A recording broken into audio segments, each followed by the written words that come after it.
Sabe, não há tempo da gente andar distraído, querido.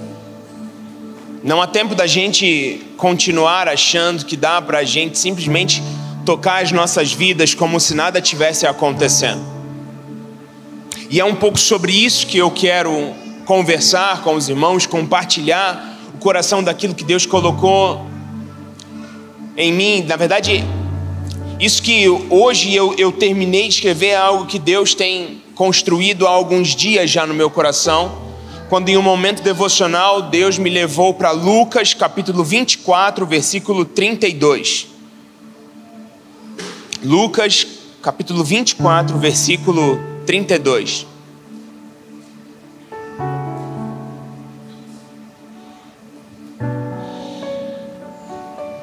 Diz assim: perguntaram-se um ao outro, não estava queimando o nosso coração enquanto ele nos falava no caminho e nos expunha as Escrituras?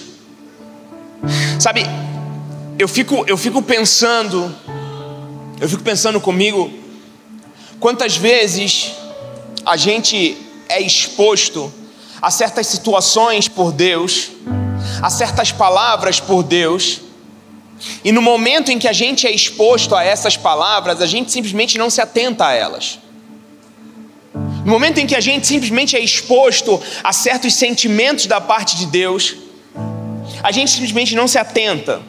Deixa eu te contar um negócio, querido. Não existe coincidência na vida de quem entregou a vida para Cristo.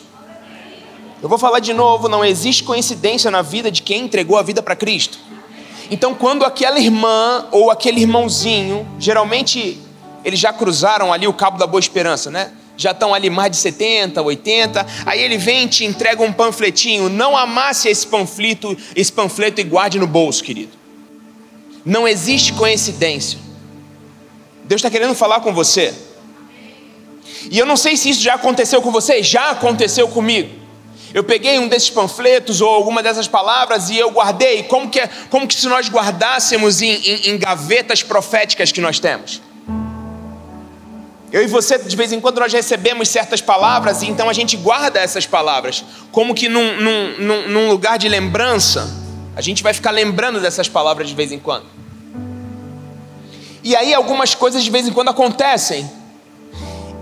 E a nossa palavra, aquilo que vem ao nosso coração, o nosso sentimento é exatamente esse, desses discípulos a caminho de Emaús. Como é que não queimava no meu coração na hora que eu recebi aquilo?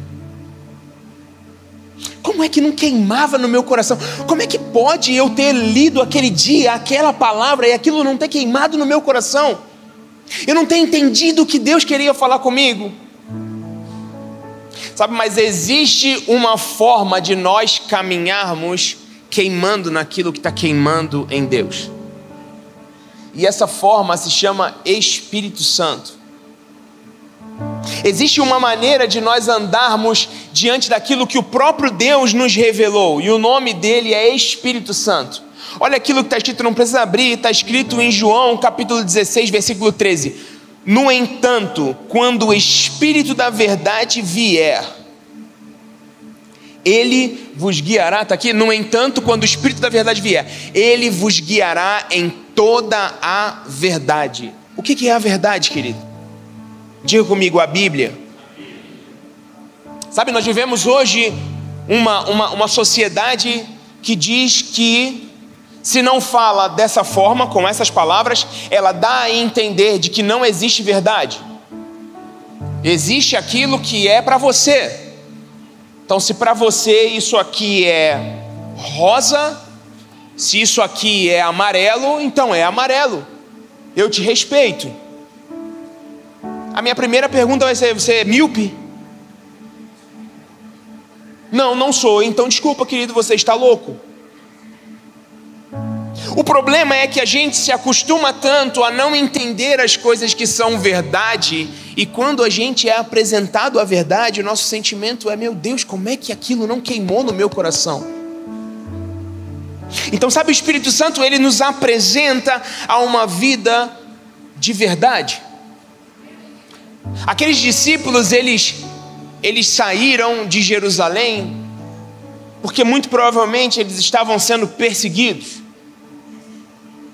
Eu estava na aula essa semana, na faculdade, e eu li em um dos artigos, existia uma parte de uma carta de um oficial a um dos governadores daquela época.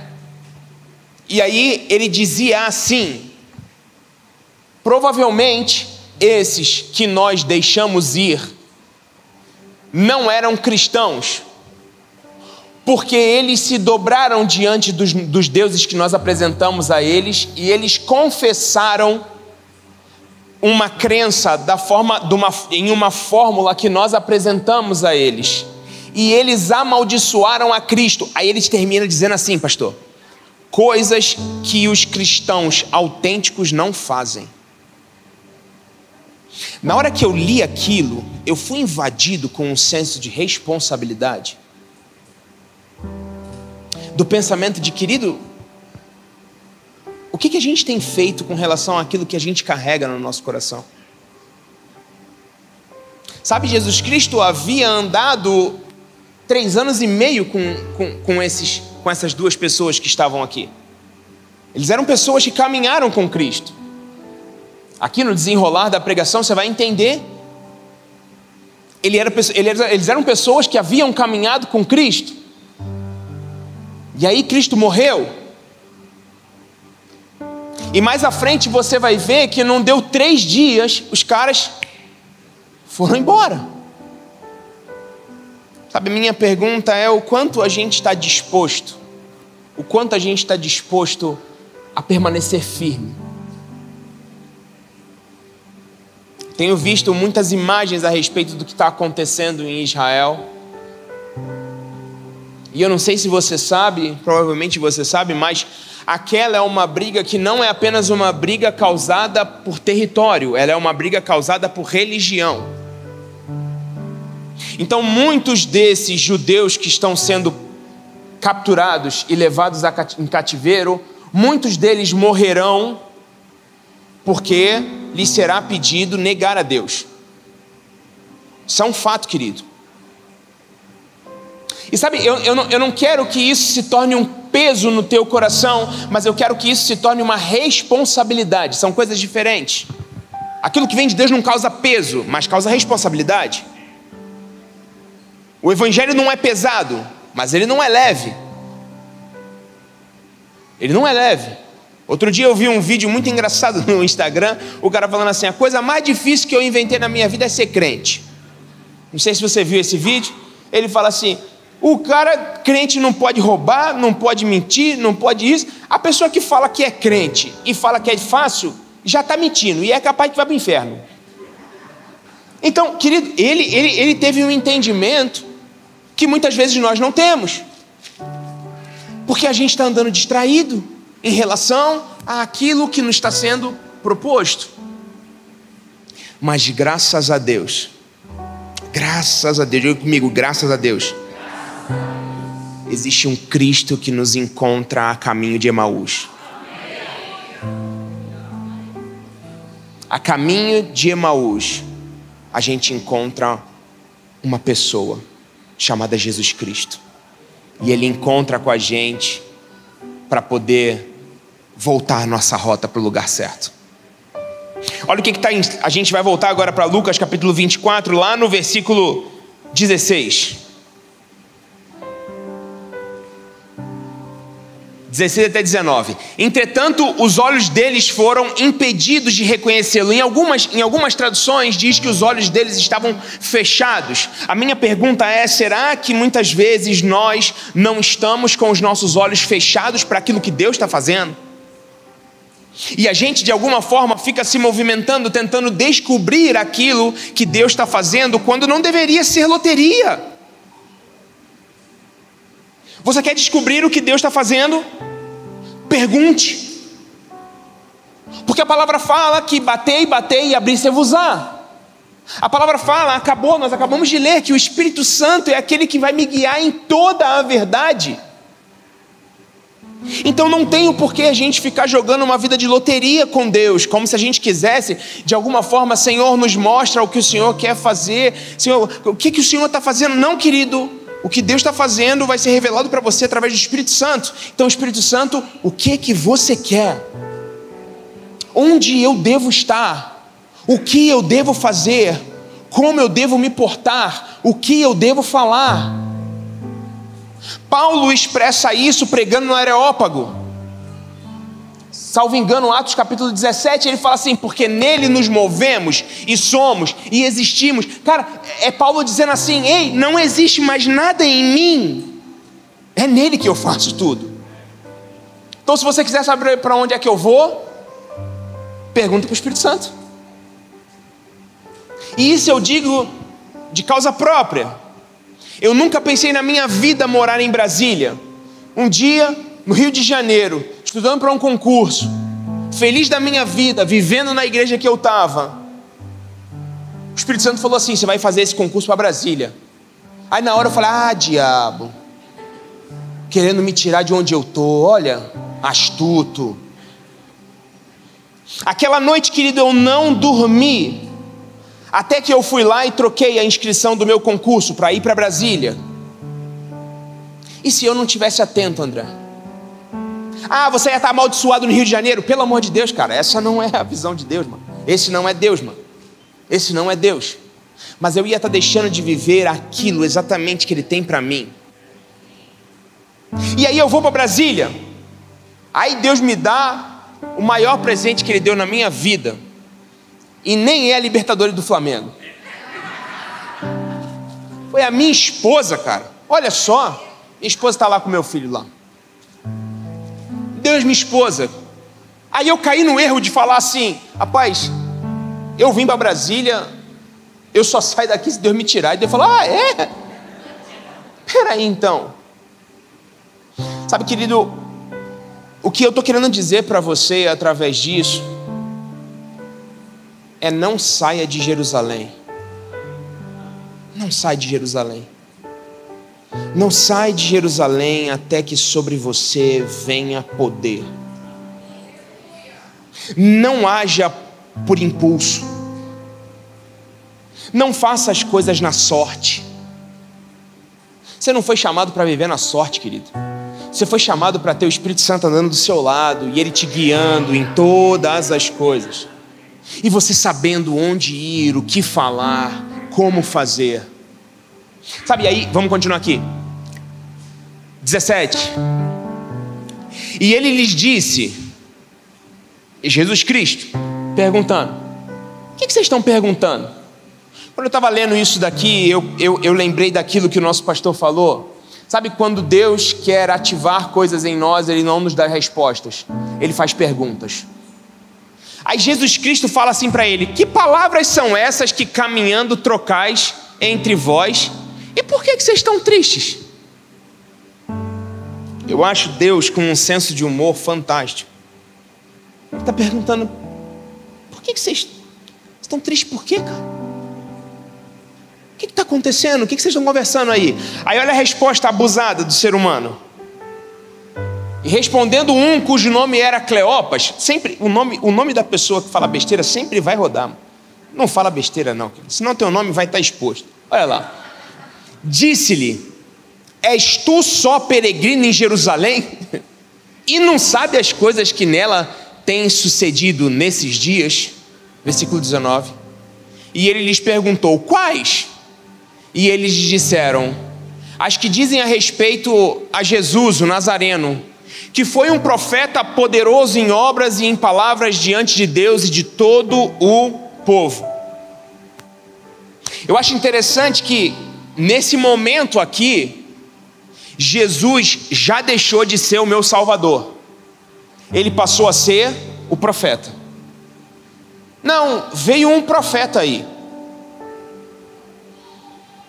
Só que essa afirmação desse discípulo, ela contém uma verdade que está enraizada naquele povo até os dias de hoje.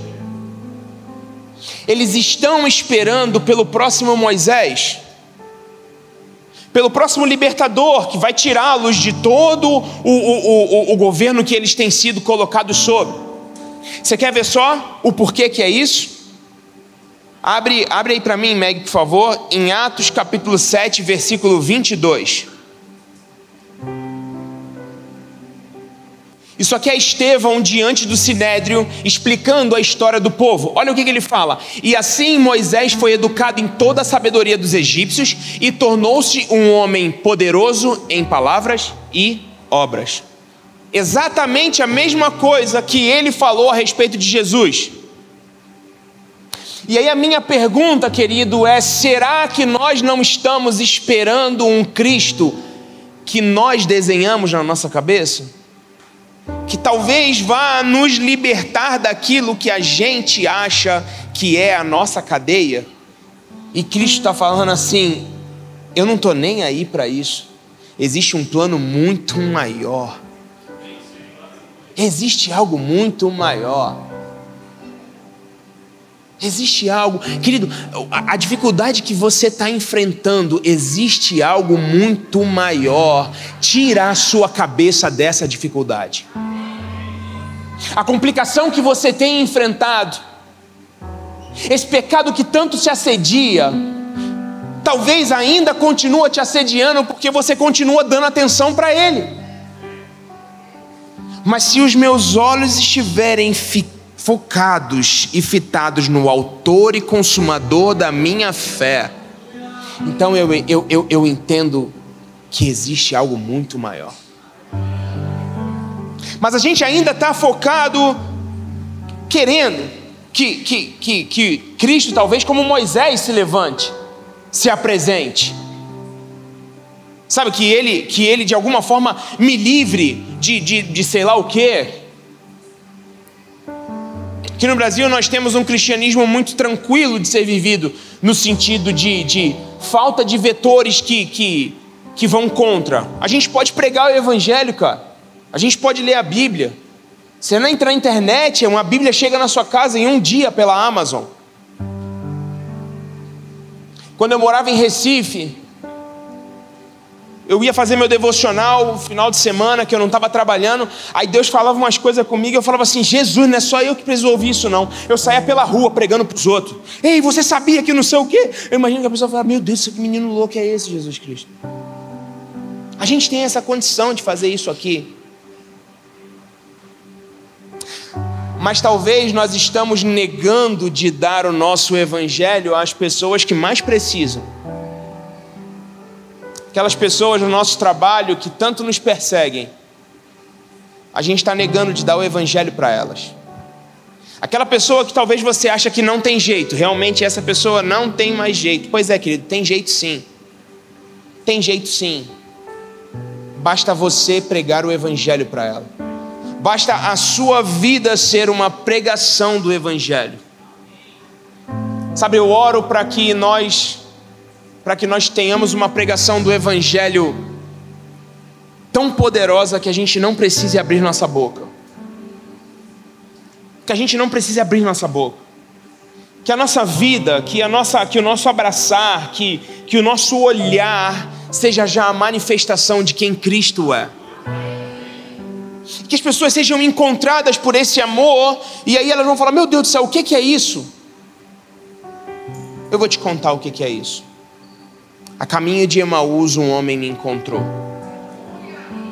Eu estava caminhando e um homem me encontrou. Sabe, o desejo deles era que Jesus operasse diante de uma esperança antiga que eles tinham. E o meu questionamento é, sabe, Deus é o mesmo ontem, hoje e amanhã, mas Ele está se movendo de uma forma diferente hoje. Quando Ele é perguntado, Ele fala assim: você está vendo o vento? Você sabe para onde é que ele está indo ou para onde ele está vindo? Não, pois é, assim é o Espírito Santo. E o meu medo é que a gente ainda continue tentando fazer com que Deus se mova igual Ele se revelou ontem para nós. Querido, em nome de Jesus, hoje Deus vai se revelar de uma forma totalmente nova para você. E amanhã de manhã você vai descobrir que Deus tem uma face que você nunca pensou que Ele teria. e na terça-feira uma outra, e na quarta-feira uma outra. Porque se nós não estivermos atentos àquilo que Deus está fazendo, a gente vai estar onde a gente pensa que deve estar e não onde Deus determinou que nós estivéssemos. Sabe, Deus deixa aqueles discípulos em Jerusalém e de alguma forma eles começam a se questionar. Eu não acho que foi fácil não, querido. Não estou dizendo isso no ponto de julgamento, não. De verdade. Porque você imagina, você abandonou tudo que você tinha e você está vivendo a vida com um cara 3 anos e meio. E aí essa pessoa te apresenta um evangelho que você nunca ouviu. E essa pessoa te afirma coisas que você nunca ouviu na vida. E do nada você olha e o teu Salvador está ali na cruz. Meu Deus, André. A minha esperança estava ali. E agora?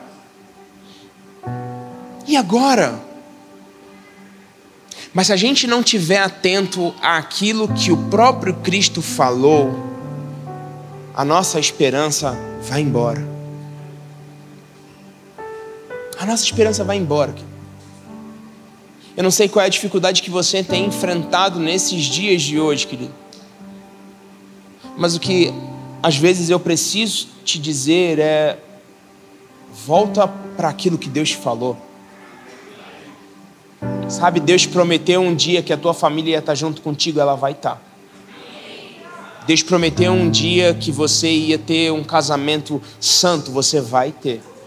Deus prometeu um dia que os seus filhos vão estar na igreja. E cara, eles vão estar. Gabriel, mas estão nos perseguindo. Jerusalém virou hostil. A gente assumiu uma escolha de morrer porque nós não amaldiçoamos a Cristo. Nós não renegamos aquilo que nos foi apresentado, o evangelho que nos foi apresentado, nós não negamos isso. E agora, Gabriel? Persiste. Persiste. Porque sabe, pode não ser aqui, querido. Pode não ser aqui.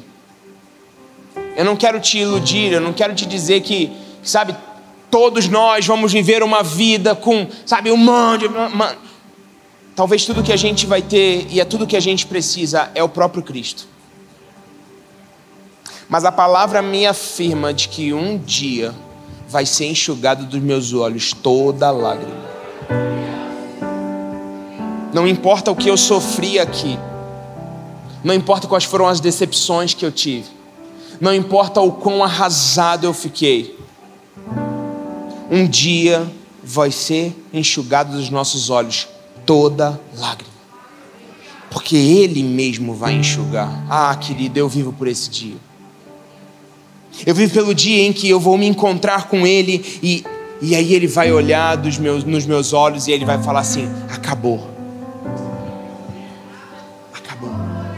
Acabou. Acabou. Acabou. Você está salvo aqui. Acabou. Acabou. Sabe por quê?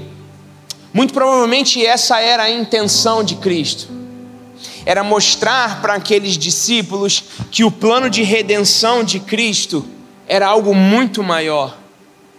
Era muito maior do que eles poderiam sequer pensar. Aí olha o que fala Lucas capítulo 24, versículo 21 ao 24. 21. E nós acreditávamos que fosse Ele quem havia de trazer a total redenção de Israel. Mas hoje já é o 3º dia desde que tudo isso aconteceu. Deixa eu te falar um negócio agora e deixa eu te pedir isso, querido. Em nome de Jesus. Não morra na véspera. Não morra na véspera. Eles estão conversando com o próprio Cristo, dizendo que Cristo não ressuscitou. Você entende que você pode estar face a face com aquilo que você tanto pediu a Deus, só que você ainda não está enxergando isso? Não morra na véspera, querido. não morra, não desiste, continua. Gabriel, mas está hostil, continua. Gabriel, mas não está fazendo sentido, continua. Gabriel, mas está doendo, continua. Gabriel, eu não estou entendendo nada, continua. Continua. Eles estão aqui falando para o próprio Cristo: olha, ele morreu. 22. E é verdade também que algumas mulheres seguidoras conosco nos assustaram, porquanto foram de madrugada ao sepulcro, mas não encontraram o corpo de Jesus. Eu gosto de uma versão que diz assim: elas nos maravilharam. Deixa eu te contar uma outra coisa. Se eu e você não tivermos um encontro com o Cristo ressurreto, o máximo que a gente vai conseguir é viver uma vida maravilhado pelo que os outros falam. Entende? Se eu e você não encontrarmos face a face com Cristo, querido, em nome de Jesus, Ele está aqui essa noite. Ele pode te encontrar agora aí. Aí, onde você está? Sentado aí. Ele pode agora falar assim no seu ouvido: eu estou aqui, eu quero um encontro contigo. Porque agora o discurso, ele já se encheu de desesperança. Sabe? O cara que era o nosso Redentor agora passou a ser um profeta. E ele morreu. E cara, já fazem 3 dias. Deixa eu te contar uma coisa. No judaísmo, 3 é sinônimo de algo cravado. Então, aquilo que você faz 1, 2, 3 vezes é porque já era. É isso aí mesmo. É exatamente isso. Já haviam 3 dias, querido. No coração daqueles homens havia uma única certeza: a gente viveu uma ilusão.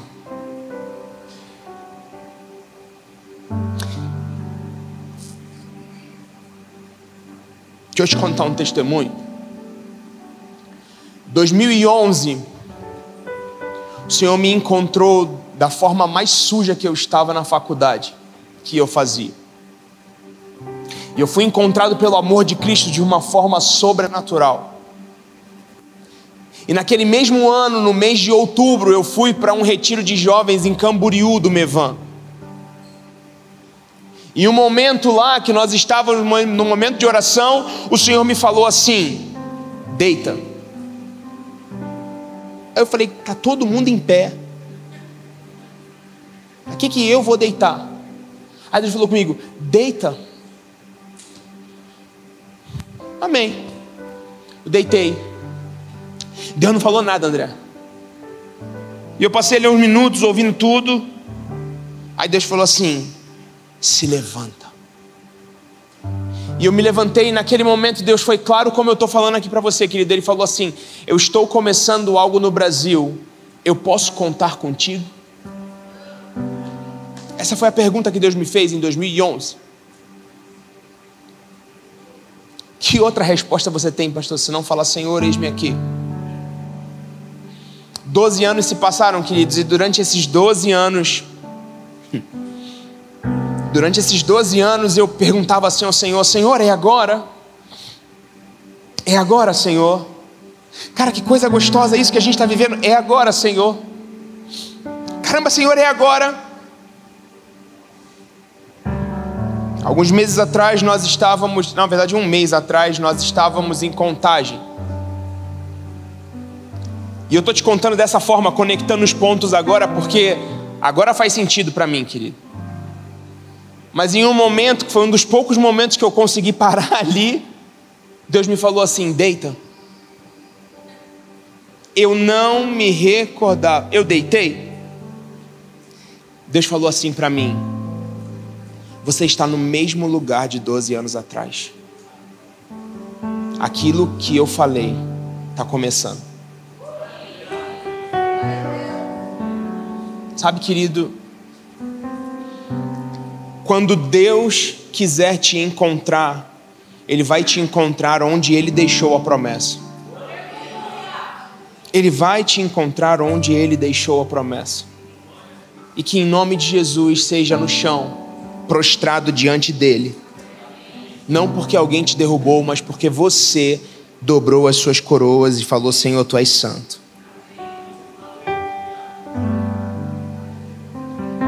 Contudo, voltaram e nos relataram que tiveram uma visão de anjos, que lhes asseguraram que ele vive.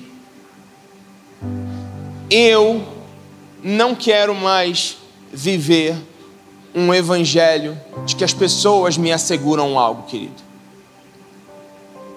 E eu queria muito te convidar para essa vida.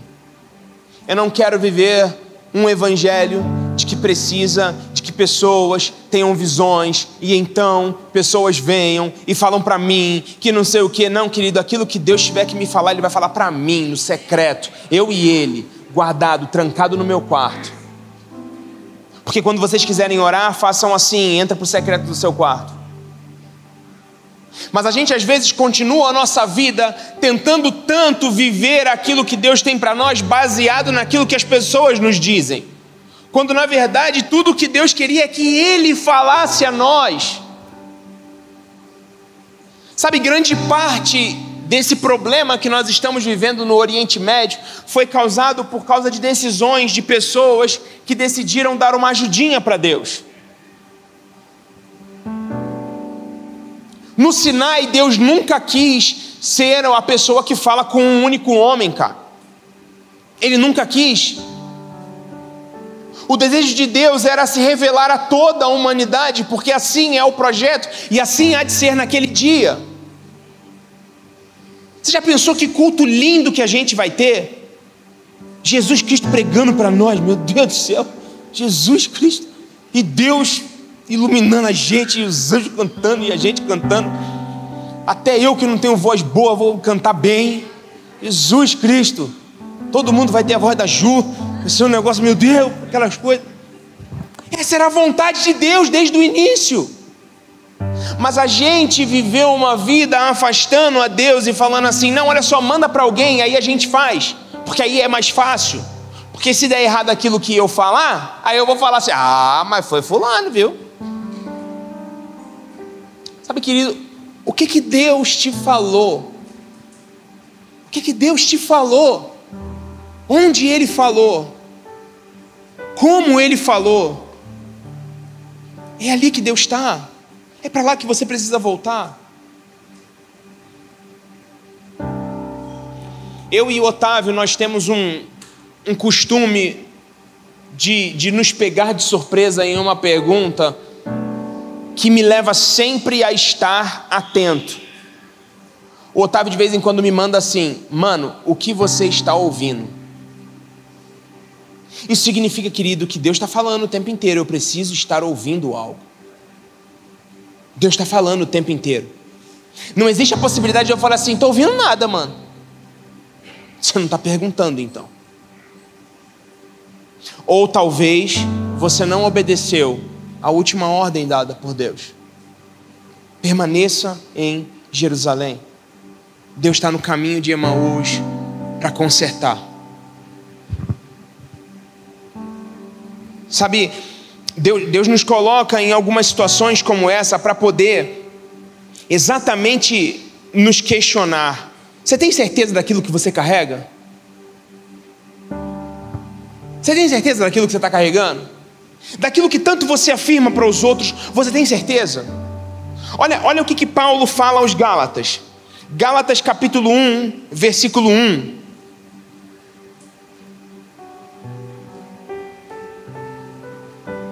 Paulo, apóstolo, não da parte de homens, nem por intermédio de qualquer ser humano, mas por Jesus Cristo e por Deus Pai, que o ressuscitou dos mortos. Agora pula para a gente, vai lá para o versículo 11 e 12. Caros irmãos, quero que saibais que o evangelho por mim ensinado não é de origem humana, porquanto não recebi de pessoa alguma, nem me foi doutrinado. Ao contrário, eu recebi diretamente de Jesus Cristo por revelação. Deixa eu te contar um negócio aqui em nome de Jesus, presta atenção. Aquilo que Deus tem para falar com você, é com você.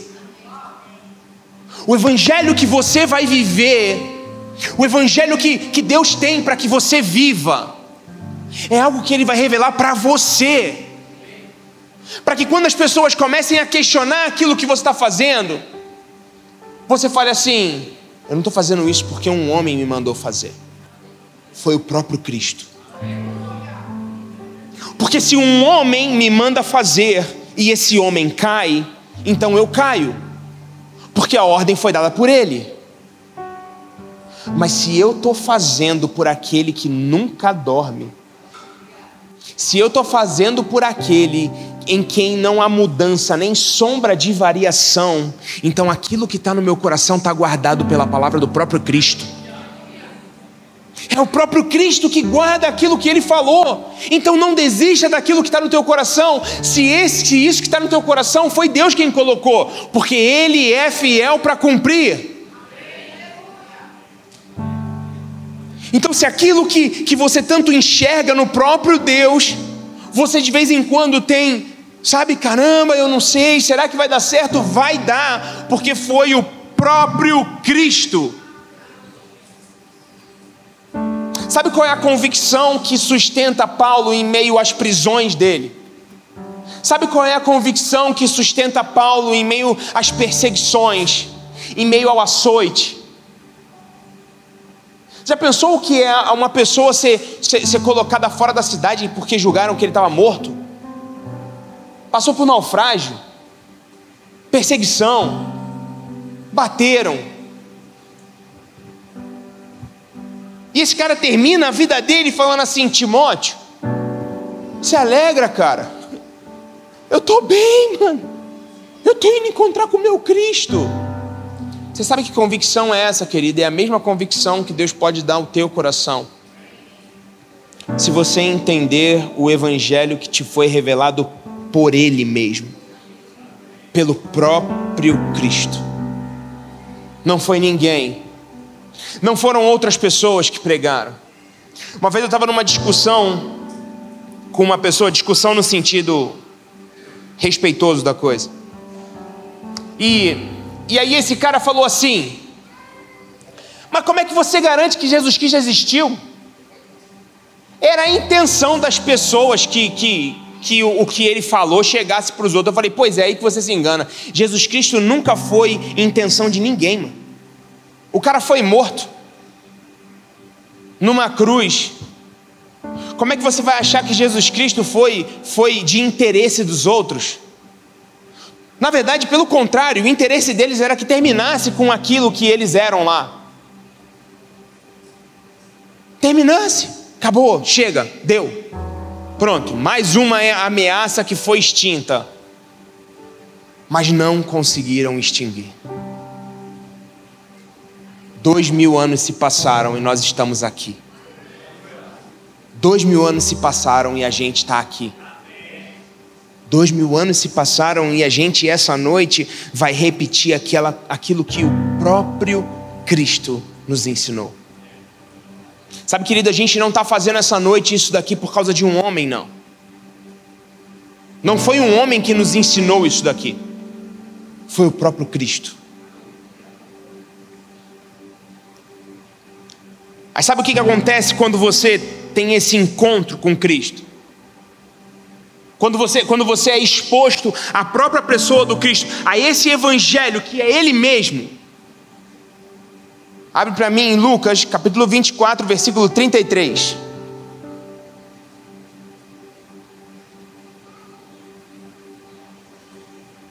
E na mesma hora, levantando-se, retornaram para Jerusalém, onde encontraram reunidos os 12. Os 11, perdão. O 12 já tinha, né? Tinha um lá que já tinha. E outros seguidores com ele. Sabe quando você tem um encontro com Cristo, querido, você não consegue continuar no caminho de Emaús. Você volta para Jerusalém. Mas existe algo que aconteceu aqui antes. 28, versículo 28. Ao se aproximarem do povoado para o qual se dirigiam, Emaús, Jesus fez como quem ia continuar a caminhada, seguindo mais à frente. Imagina, cara. Jesus Cristo vem explicando para os discípulos para esses 2 discípulos tudo o que as Escrituras haviam de ensinar sobre ele. Sabe o que aquilo que eu acabei de dizer, que eles falaram que, olha, ele crescia em palavra diante de Deus e tal. O próprio Cristo começa desde Moisés até ele a ensinar. Olha só, sabe Moisés? Moisés eu sei, Moisés eu conheço. Então, Moisés, tarará, tarará, tarará, tarará. Aí ele vem explicando para os discípulos. Cara, meu Deus do céu, se fazer escola de discípulos já é bom, imagina se Jesus Cristo fosse professor, amado. Meu Deus, ele mesmo falando. Sabe o que é? Uma vez eu estava lá, rapaz, Moisés deu uma cajadada na rocha, rapaz, deu um problema aquilo. Você imagina que coisa linda, a gente aprendendo do Cristo sobre Ele mesmo. Aí a gente pode hoje cair no erro, Richardson, de pensar assim, puxa vida, que bom que seria. Pode ser, porque o Espírito Santo está dentro de mim e de você, e Ele mesmo pode falar a respeito dele. O próprio Cristo habita dentro de você e Ele pode te ensinar sobre Ele, hoje, agora, aí onde você está. Porque a gente é às vezes tentado a achar que naquela época era melhor. Sabe, ai, puxa vida, Jesus Cristo andando do meu lado. Pois é, o Espírito Santo está aí. O Espírito Santo está bem aí. Mas eu e você, por vezes, não nos conectamos com Ele. Aí diz assim, ó, o 29. Porém, eles muito insistiram, rogando-lhe, fica conosco. Meu Deus do céu. Eu falei, Jesus, sei lá qual é teu nome, ó. Eles não sabiam que era Jesus. Não sei qual é teu nome, mas fica aqui, cara. Tá bom demais esse papo aí contigo. Não, continua explicando aí, tá gostoso, a gente está entendendo as coisas. Pois é tarde e o dia já está chegando ao fim. Então ele entrou para ficar com eles. E aconteceu que quando estavam reclinados ao redor da mesa, tomando ele o pão, deu graças, partiu e o deu a eles. Nesse mesmo instante se lhes abriram os olhos e o reconheceram. Ele, contudo, desapareceu diante dos olhos deles. Sabe, existe uma revelação, querido, que Deus vai nos dar nessa caminhada com Ele. E a gente vai caminhando, e então Deus vai nos direcionando diante daquilo que Ele tem para nós. Mas existe uma revelação específica de Deus que só acontece em um momento. Quando eu estou sentado à mesa com meus irmãos, partindo pão. Essa revelação eu não consigo em lugar nenhum. Ter os meus olhos abertos dessa forma, eu não consigo em lugar nenhum. Porque você concorda comigo que Deus poderia ter, Jesus é Deus, Jesus poderia ter aberto os olhos deles enquanto ele caminhava, e aí chegando lá, ele falasse assim, olha, entenderam? Entendi, pois é, eu sou o Cristo, meu Deus, é você, vamos voltar para Jerusalém, vamos embora. Por que Jesus Cristo faz logo isso? Ele senta, ele fala, vamos comer. Ele parte o pão, e ele diz assim, ei, sou eu. Você quer ter um encontro com Cristo? Vai para a mesa. Quer encontrar Cristo? Quer encontrar o Cristo ressurreto? Esse que não é o Cristo que as pessoas falaram, que não é o Cristo que as pessoas testemunharam, o Cristo que você vai ver. Vai para a mesa. Vai para a mesa. Nós estamos ensinando o Isaac a orar para agradecer o alimento. Hoje ele agradeceu pelo carrinho dele. Ele falou, Deus, papai do céu, obrigado pelo carrinho. Aí eu falei, obrigado pelo carrinho. Sabe, porque a gente, por vezes, amadurece tanto que a gente deixa de ser grato pelas coisas que a gente deveria ser grato. Pelo básico. E a gente está orando tanto, pedindo tanto a Deus que as coisas grandes nos sejam acrescentadas, que a gente esquece de agradecer pelo carrinho. Se a gente quiser encontrar a Cristo como Ele de fato é, a gente precisa voltar para a mesa. E aí a gente agora volta. Aquilo que eles voltaram para Jerusalém. Aí abre para mim no 35. Então os dois comunicaram o que havia ocorrido no caminho e como Jesus fora reconhecido por eles enquanto partia o pão. E aconteceu que, estando ainda conversando sobre esses fatos, o próprio Jesus apareceu entre eles e lhes saudou. Paz seja convosco. Querido, eu já disse isso algumas vezes, repito. Se a gente está aqui agora, nesse exato momento do culto aqui, e o próprio Cristo atravessa as paredes e aparece, amado, eu ia dar uma requebrada. Meu Jesus Cristo, sou eu. É você? É o que acontece. Olha só. Próximo. Isso. Eles ficaram atônitos e aterrorizados, pensando que estivessem vendo um espírito. De novo, isso já aconteceu outra vez. Eles estavam na tempestade, e então Jesus Cristo vem caminhando sobre as águas, e eles acreditam que viram um espírito. Sabe por quê, querido? Porque a gente por vezes não está tão acostumado com quem Cristo é, que a gente acha que é um espírito, é alguma coisa. Não é possível que é Cristo. É Cristo. É como Ele de fato é. Não, mas Ele não era. É assim. Próximo.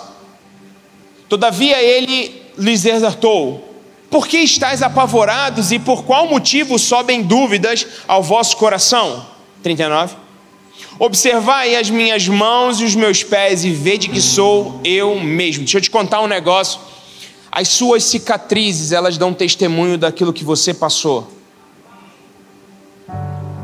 A respeito das suas cicatrizes não existe opinião. Se eu te contar uma história sem marcas dessa história, você talvez pode falar assim: será que foi dessa forma mesmo? Mas se eu te mostro a minha cabeça com uma cicatriz que atravessa ela toda, você vai falar assim: meu Deus do céu, esse menino está vivo, é por Deus. Então deixa eu te contar um negócio. As tuas experiências que te geram cicatrizes, elas vão ser o seu testemunho de autoridade sobre essas situações. Não tema as cicatrizes que a vida de alguma forma está te trazendo, querido. Porque nesse momento Jesus Cristo se mostra e fala assim: olha aqui, sou eu. Você quer tocar? Toca. Sabe, as nossas cicatrizes são o nosso testemunho para falar para as pessoas: sabe, de onde você está, você pode sair, porque eu saí daí. Dessa situação que você está desacreditado, você pode sair, eu saí. Como é que você me afirma isso? Olha as minhas cicatrizes. Tocai-me e comprovai o que vos afirmo, porque um espírito não tem carne nem ossos, como percebeis que eu tenho. E havendo dito isso, passou-lhe a mostrar-lhes as mãos e os pés. Próximo. E tão repletos de alegria e surpresa estavam que não conseguiam acreditar no que viam. Por isso, Jesus lhes pediu: tendes aqui algo para comer? Ele tinha acabado de comer. Talvez está aí uma das explicações do porquê o crente come tanto.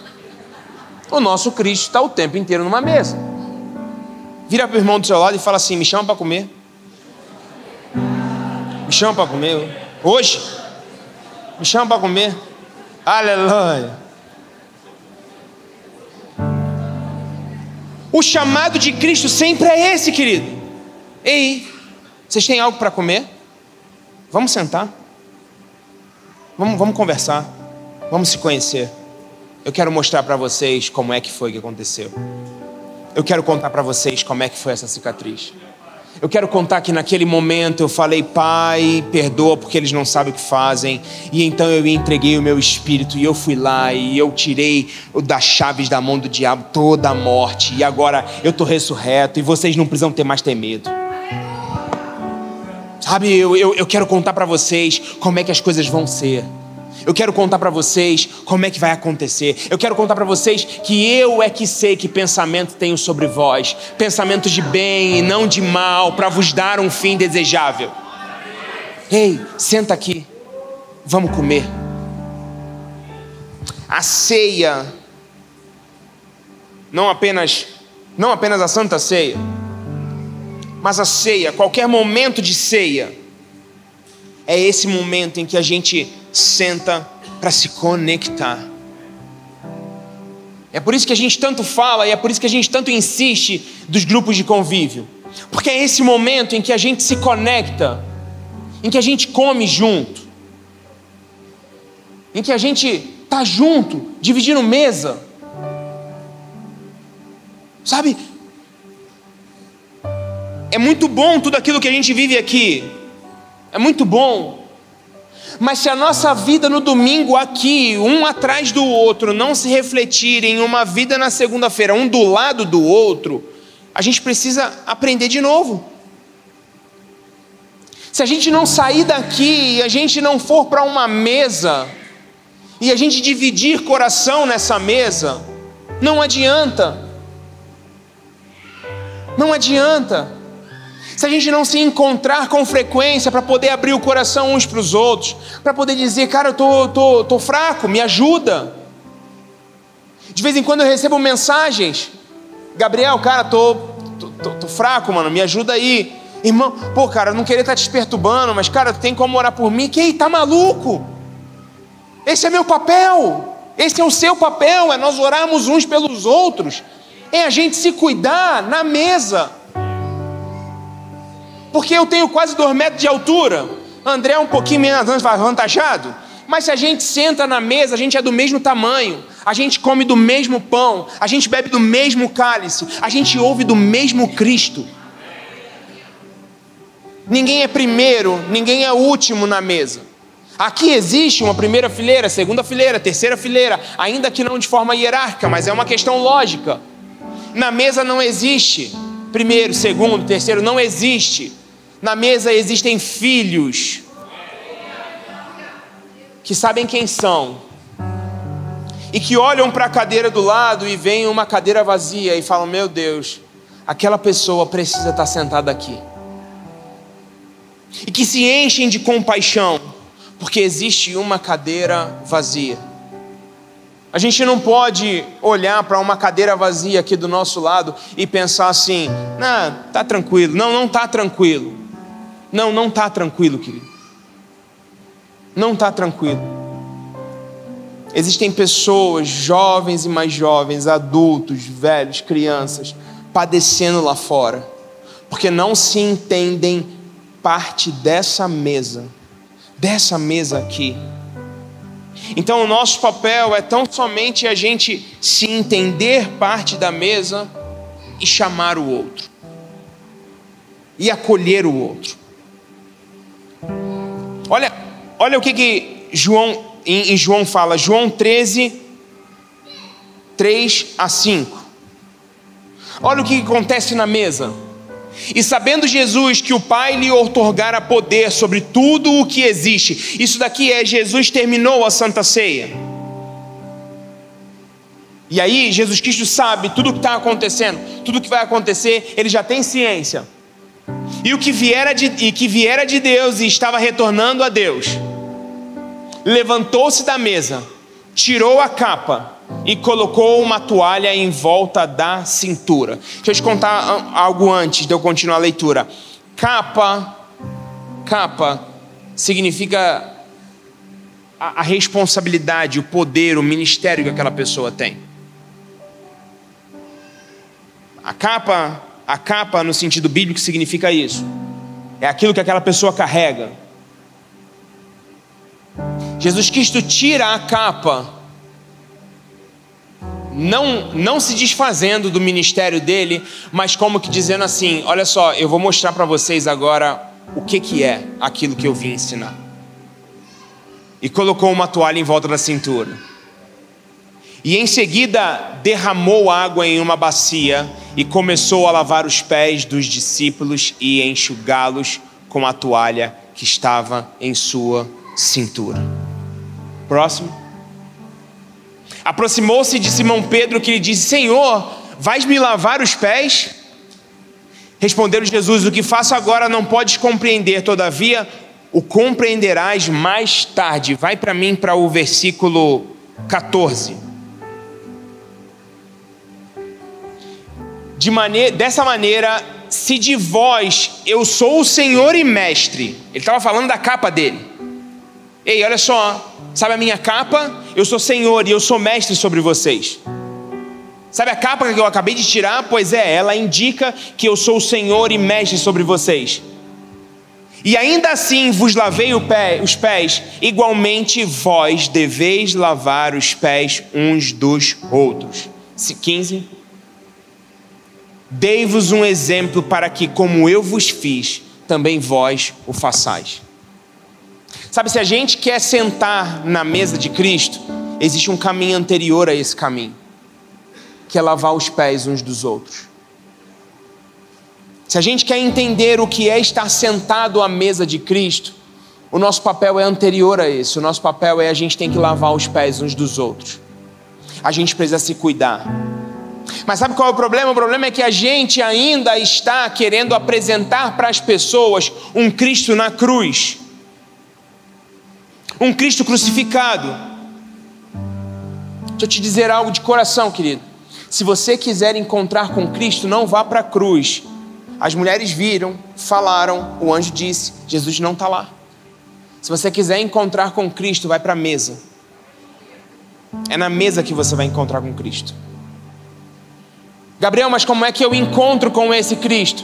Partindo o pão, lavando os pés uns dos outros. É lavando o pé, é cuidando uns dos outros, é amando uns aos outros, é servindo uns aos outros, é tendo o outro maior do que você, é indo contra tudo o que a gente está vendo, tudo o que está acontecendo, toda essa loucura que tem de cultura hoje em dia, é ir contra isso. Sabe, é a gente entender que o nosso papel aqui é servir, querido, é servir. Se eu quiser encontrar com Cristo, eu preciso ir para a mesa. Mas a gente está tentando voltar para a cruz. E Cristo está falando, eu já consumei aquilo.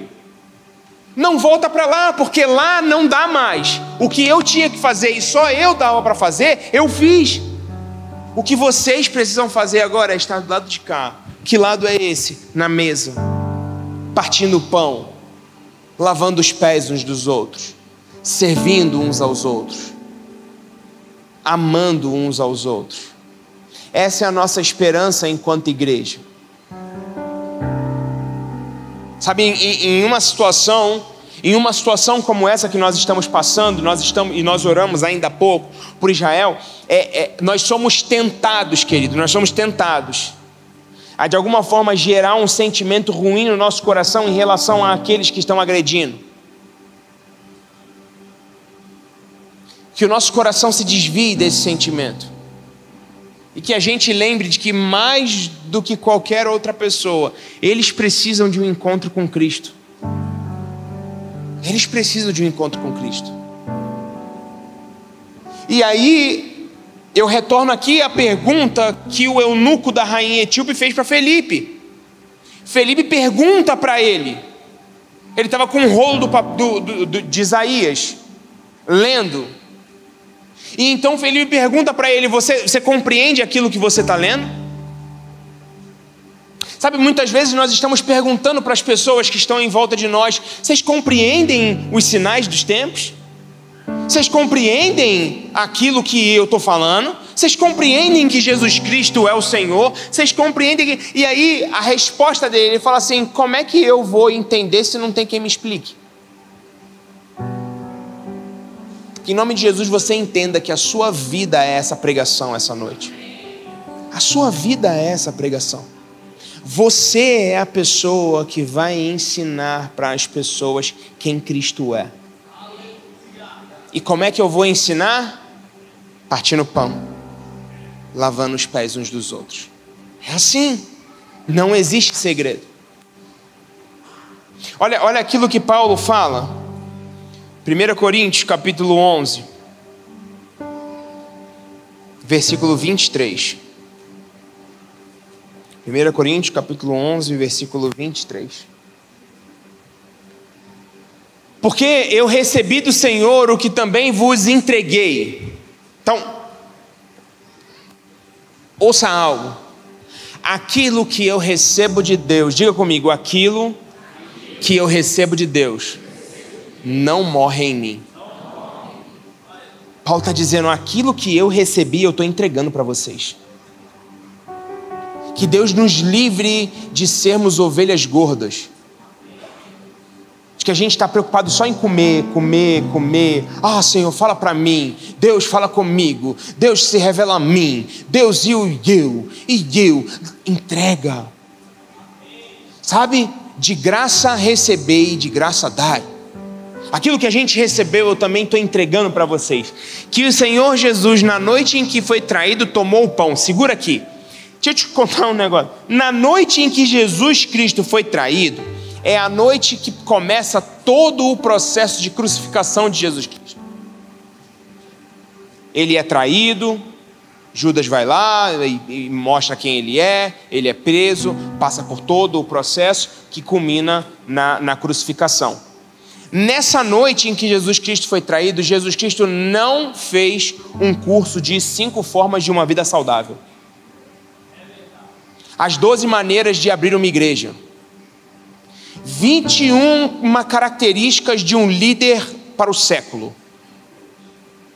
Jesus Cristo não fez isso. Porque não existe um evangelho pronto, quadrado, que vai caber em um livro. Não existe. Salvo engano é Lucas, ele fala assim, tantos outros milagres Cristo fez que não caberiam em livro nenhum. Nenhum. Na noite em que Jesus foi traído, sabendo que haveria de ser traído, sabe o que ele fez? Ele tomou o pão. Ele tomou o pão. Qual é a nossa atitude, queridos, em relação às situações que nós estamos vivendo? Da gente estar experimentando aquilo que a gente está experimentando. Na noite em que a gente for traído, o que a gente está fazendo? O nosso papel é tomar o pão. Gabriel, mas jura? Aquele Judas, reparou que um nome de uma pessoa deixou de ser nome para se tornar um adjetivo? Pois é, o nome de Jesus também não é apenas um nome, é amor. É amor. Então a gente pode partir o pão e expressar a Cristo. O que ele nos convida é, olha só, eu recebi de Jesus. Lembra que a gente acabou de ler em Gálatas aqui que ele está falando assim, ei, o evangelho que eu estou passando para vocês, eu não recebi de nenhum homem, foi o próprio Cristo que me pregou. A gente acabou de ler aqui. Eu imagino que nesse momento aqui, Cristo deve ter falado assim, Paulo, presta atenção agora, porque eu vou te contar como foi. Cara, eu sabia que era Judas. E ele me traiu. Mas sabe, o que eu tenho para ensinar para vocês é muito maior. Então, sabe, esquece a traição. Olha só, eu parti o pão, Paulo. Aí Paulo ouvindo falou, uau, você partiu o pão? Pois é, Paulo, eu não só parti o pão, como eu tomei o vinho. Sabe o cálice? Paulo, foca nisso, Paulo. Esquece as traições, Paulo. Esquece os problemas, Paulo. Esquece as perseguições, Paulo. Esquece tudo o que você vai passar de dificuldade, Paulo. Foca em uma coisa, eu parti o pão. Eu parti o pão, Paulo. Eu parti o pão. Eu imagino que foi assim, Cristo falando para ele. E aí ele diz assim, ó, e tendo dado graças, o partiu e disse. Sabe, aquilo que acontece com Cristo na ceia é fruto da graça que ele dá a Deus.